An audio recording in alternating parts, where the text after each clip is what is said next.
નહીં. આ ગાડીમાં ખાલી ઓવરટેકમાં કોઈ આમ હાથ દેખાડતું ને તો વાહન ફરીને મારતા અમે. આવી સ્થિતિ અમારી હતી. અને હજુ પણ કહું છું, ધ્યાનમાં રાખજો, કોઈનો માર ખાઈને નહીં આવતા, મારીને આવજો. આપણે કોઈના પર અન્યાય નથી કરવો, પણ અન્યાય સહન નહીં કરતા.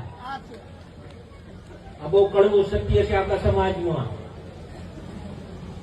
આ જયારે યુવાનો આટલા ભેગા થયા છે ને, કેવા આવ્યા છે અમે કે જાગજો, એક થાજો, અને જયારે કોઈ એક સમાજ આપણા સમાજ પર કોઈ અન્યાય કરે ત્યારે એનો સાથ આપજો. મિત્રો, બીજું કઈ ન કરી શકો તો ઠીક છે, એના પડખે ઉભા રહીને કહેજો, હાકમ આપજો કે મૂંઝાતો નહીં, અમે બેઠા છીએ, આટલું કેવા જાજો એના પર. મિત્રો, એને પ્રોત્સાહન મળશે.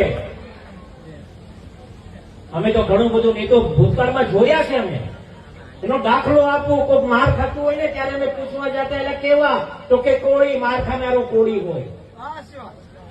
આ ભૂતકાળમાં અમે દાખલા જોયા છે. આખું ગામ આપણું હોય, સરપંચ આપણાનો હોય, આખો તાલુકો આપણો હોય, કોઈ બીજા ચૂંટાયેલા વર્ગ આપણો ન હોય. આવી સ્થિતિ અમે જોઈ છે, પણ હવે નથી.